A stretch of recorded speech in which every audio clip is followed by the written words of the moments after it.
UKLO 1 year masters. No IELTS required up to 5 years visa. High visa success rate. నమస్తే. ఎన్నో ఆధ్యాత్మిక కార్యక్రమాలు నిరంతరం మన ఛానల్లో కొనసాగుతూ ఉంటాయి.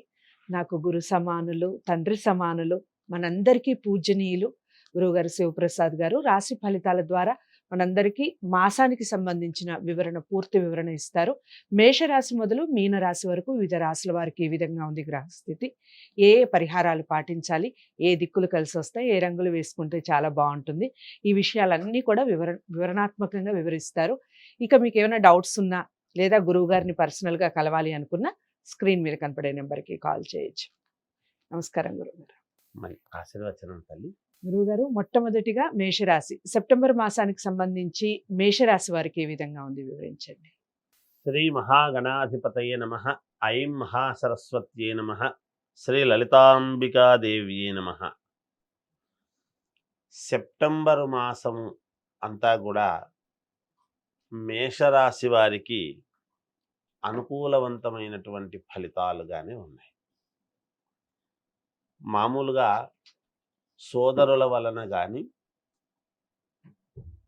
బంధువులు, స్నేహితులు ముఖ్యంగా వీళ్ళ వల్ల కానీ ఏదైనా స్థిరాస్తికి సంబంధించినటువంటివి తకరారులు లేదా ఇబ్బందులు లేదా మాట పట్టింపు వలన ఆగిపోయినటువంటివి, లేదా ఎవరైనా ఒకరు మిగతా వాళ్ళు పర్వాలేదు అని ఒక కొలిక్కి వచ్చి ఎవరైతే మెలికపెట్టి ఉంటారో కొన్ని ఇబ్బందులు ఉంటాయి స్థిరాస్తులు పంచుకునేటువంటి విషయంలో.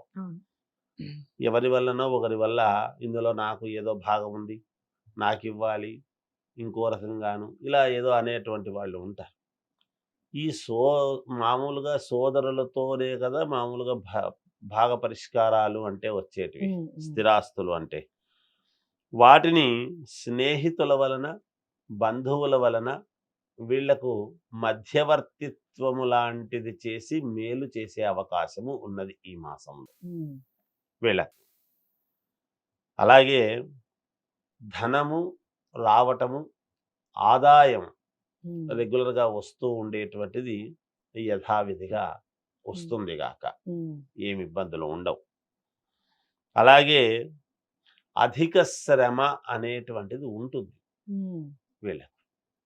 ఈ అధిక శ్రమ అనేటువంటిది చేస్తూ ఉన్నప్పుడు పనులు కావాలి, చెయ్యాలి అనేటువంటి తాపత్రయంతో ఎక్కువగా దాని మీద దృష్టి పెట్టి శారీరకమైనటువంటి శ్రమ ఎప్పుడైతే చేస్తారో కాస్త దేహపీడ అనేటువంటిది కూడా ఉంటుంది.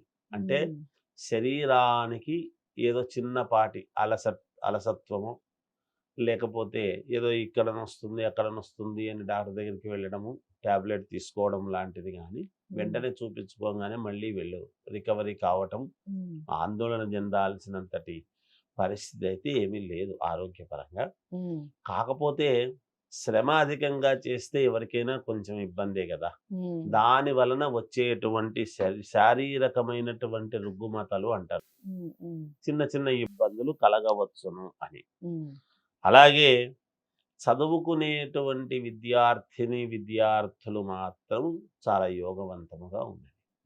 శ్రద్ధగా చదివితే చదివిన దానికి మామూలుగా వచ్చేటువంటి దానికంటే కూడా ఎక్కువ ఫలితాలు వచ్చేటువంటి విధముగా వీళ్లకు గ్రహస్థితులు చాలా అనుకూలవంతముగా ఉన్నాయి అనేటువంటిది తెలియజేయడం జరుగుతుంది.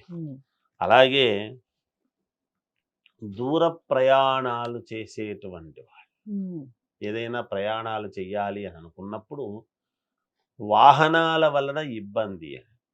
వాహన ఇబ్బంది అంటే మనకేదో ఆరోగ్యపరంగా అవుతుంది అని కాదు, వాహనము మొరాయించటము కానీ, ఏదైనా వాహనానికి ఇబ్బంది కలగటము కానీ ఇలాంటివి ఏమైనా జరగవచ్చును. జాగ్రత్త వహిస్తే మంచిది అని సూచనప్రాయముగా మనము తెలియజేయడం జరుగుతూ ఉన్నది.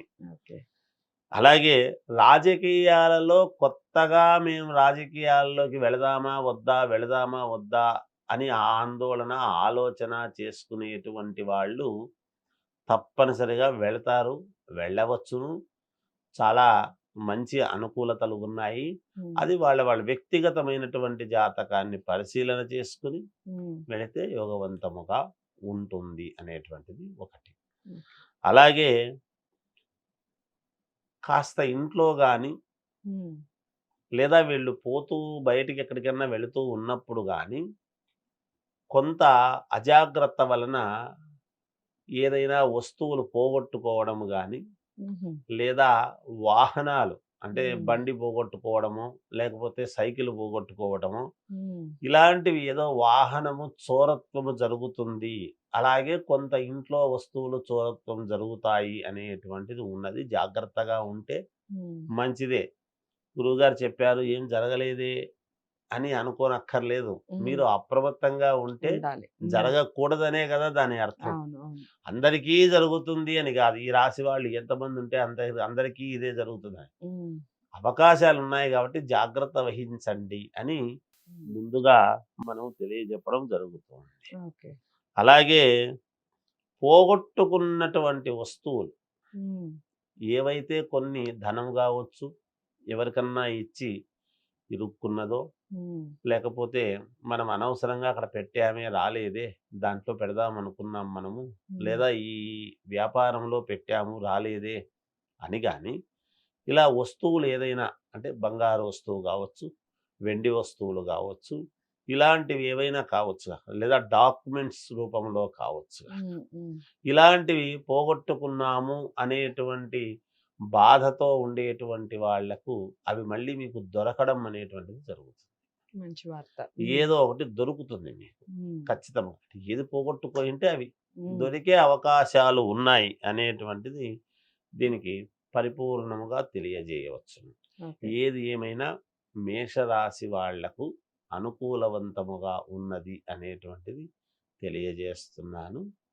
ఈ మామూలుగా వ్యక్తిగతమైనటువంటి జాతకాలు ఎవరికి వాళ్ళు పరిశీలన చేసుకుంటే మేలు జరుగుతుంది. దైవారాధన అలాగే దిక్కులు రంగుల విషయం చెప్పండి గురువుగారు. దిక్కుల విషయానికి వచ్చేటప్పటికి అన్ని దిక్కులు పర్వాలేదు, యోగవంతముగా ఉంటుంది ఈ మాసములో వీళ్ళకు. దైవారాధన అనేటువంటి విషయానికి వచ్చేటప్పటికి గణపతిని విష్ణువును ఇద్దరిని ఆరాధిస్తే వీళ్ళకు చాలా వరకు మేలు జరుగుతుంది గాక. ఇక ఎటువంటి కలర్ దుస్తులు ధరిస్తే వీళ్ళకు మేలు జరుగుతుంది అంటే తెల్లని గుడ్డలు ధరిస్తే మేలు జరుగుతుంది గాక. చాలా చక్కటి వివరణ ఇచ్చారు. మేషరాశి వారికి మాసం అంతా చాలా చక్కగా ఉందండి, ఆందోళన చెందాల్సిన అవసరం లేదు. ఏమైనా చిన్న చిన్న చికాకులు ఉంటే విష్ణుమూర్తిని గణపతిని ఎక్కువగా ఆరాధించండి. వైట్ కలర్ ఎక్కువగా వేసుకునే ప్రయత్నం చేయండి, అన్ని దిక్కులు కలిసి వస్తాయి. ఇంకా మీకు ఏమైనా డౌట్స్ ఉంటే కామెంట్ బాక్స్లో తెలియజేస్తూ గురువు గారిని వ్యక్తిగతంగా కలిసి జాతకాల్ని పరిశీలించుకోవాలి అనుకుంటే స్క్రీన్ మీద కనపడే నెంబర్కి కాల్ చేయండి. తదుపరి రాశితో మళ్ళీ కలుద్దాం. ఇంతవరకు సెలవు, నమస్తే.